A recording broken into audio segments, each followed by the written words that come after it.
Online free கிளாஸில் வந்து நம்ம வீட் ஸ்டிச் பார்க்க போகிறோம். இது வந்து வீட் ஸ்டிச்சுன்னு சொல்லலாம், அப்படி இல்லைன்னா ஆரோ ஸ்டிச்சுன்னு சொல்லலாம். இது ரெண்டுமே ஒரே மாதிரி தான்.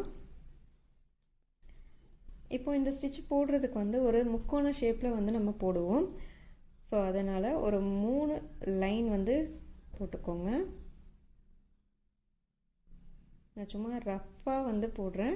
நீங்கள் ஸ்கேல் வச்சு நல்லா பெருசாக போடுறதுனால போடுங்க. ப்ராக்டிஸ் பண்ணும்போது நீங்கள் ரொம்ப லாங்கில் ப்ராக்டிஸ் பண்ணணும். நான் கிளாஸ்க்காக சின்னதாக போடுறேன். இது வந்து பார்த்திங்கன்னா நம்மளுக்கு ஒரு அம்பு எப்படி இருக்குமோ அந்த மாதிரி ஒரு ஷேப்பில் வரும். ஸோ இந்த ஷேப்பில் வரும். ஜரி நூல் எடுத்துக்கோங்க. ஃபஸ்ட்டு வந்து ஜரியில் ப்ராக்டிஸ் பண்ணிவிட்டு அதுக்கப்புறமா சில்க் த்ரெட்டில் ப்ராக்டிஸ் பண்ணுங்கள். நாட் போட்டாச்சு. ஸோ இப்போ கீழே இருந்து நம்ம எடுத்துக்கலாம். இப்போ ஒரு அம்பு பார்த்திங்கன்னா இந்த ஷேப்பில் தானே இருக்கும். ஸோ இப்படி தான் இருக்கும். ஆனால் நம்ம ஸ்டிச் போடும்போது எப்படி போடுவோம்னா இங்கேருந்து இப்படி போயிட்டு அங்கேருந்து இப்படி கீழே வந்து அதுக்கப்புறம் இப்படி போடுவோம். ஸோ இந்த ஷேப்பில் போடும்போது அது உங்களுக்கு வந்து அம்பு ஷேப்பில் வரும். அதை நான் இப்போ ப்ராக்டிஸ் பண்ணேன். இப்போ நான் போட்டு காட்டுற பாருங்கள். இப்போ கீழே இருந்து ஜரி மாட்டி எடுத்தாச்சு. ஜரி எடுத்துட்டு இங்கேருந்து இந்த கிராஸில் இங்கே ஒரு இது உள்ளே கொடுத்து எடுத்துட்டு அதுக்கப்புறம் ஒரு லாக் ஸ்டிச்சு. லாக் ஸ்டிச்சுங்கிறது என்னென்னா குட்டி செயின் தான் லாக் ஸ்டிச்சு சொல்லுவோம். அங்கேருந்து மேலேருந்து எடுத்துட்டு இங்கே லாங்காக ஒரு செயின், அதுக்கப்புறம் ஒரு லாக் ஸ்டிச்சு. இப்போ இங்கேருந்து ஃபஸ்ட்டு நம்ம எங்கே ஸ்டார்ட் பண்ணோமோ அதே இடத்துக்கு கொண்டு போயிடுறோம். அங்கே கொண்டு போயிட்டு அங்கே ஒரு லாக்கு. இந்த லாக் எதுக்கு அப்படின்னா உங்களுக்கு மூவ் ஆகாமல் இருக்கும். ஸ்டிச்சஸ்லாம் வந்து மூவ் ஆகாமல் இருக்கிறதுக்காக தான், மேலே கீழே இறங்காமல் இருக்கிறதுக்காக தான். இப்போது இந்த இது எடுத்துட்டோம் இல்லையா. இப்போ ஆல்ரெடி நம்ம இங்கே போட்டதில் இங்கே 2 நூல் இருக்கும், தெரியுதுங்களா? இங்கே 2 இருக்கும்.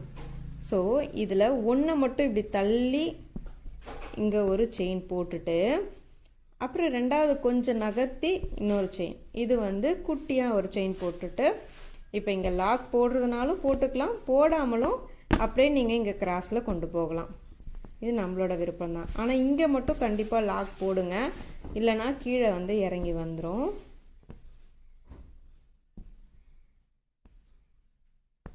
இப்போ இங்கேருந்து அகைன் நம்ம ஃபஸ்ட்டு போட்ட இடத்துக்கு வந்து இங்கே போயிடணும்.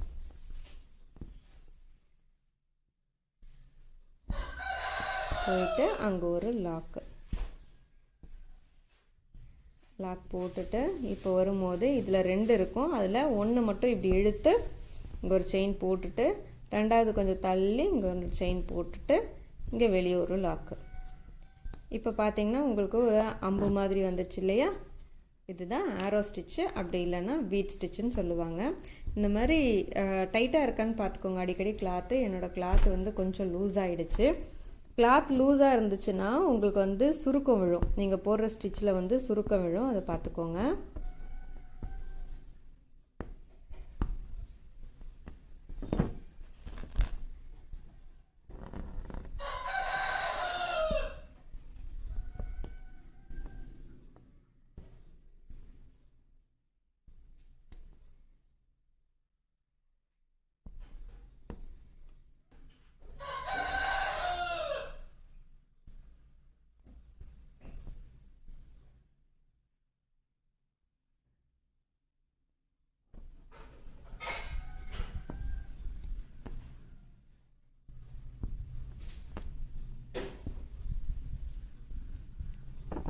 இது நம்ம அப்படியே போட்டுக்கிட்டே போகலாம்.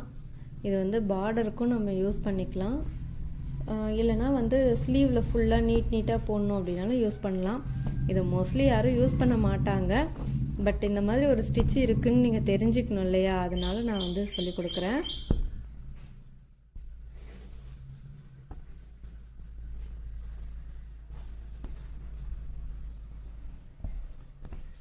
அவ்வளோதான்.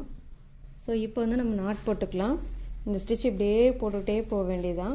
இப்போ உங்களுக்கு இங்கே இந்த இதே மாதிரி இங்கே வந்துருச்சு பாருங்கள், ஒரு அம்பு மாதிரியே. அவ்வளோதான். இப்போ நம்ம எண்ணாட் போட்டுக்கலாம். நீங்கள் இதே மாதிரி சில்க் த்ரெட்டில் போட்டு ப்ராக்டிஸ் பண்ணி பார்த்துட்டு ஜரிலையும் போட்டு ப்ராக்டிஸ் பண்ணி பாருங்கள். இந்த வீடியோ உங்களுக்கு பிடிச்சிருந்தா லைக் பண்ணுங்கள். இதே மாதிரி ஃப்ரீயாக ஆரி கிளாஸ் கற்றுக்கணுன்னு உங்கள் ஃப்ரெண்ட்ஸ் அண்ட் ஃபேமிலிக்கு வீடியோ ஷேர்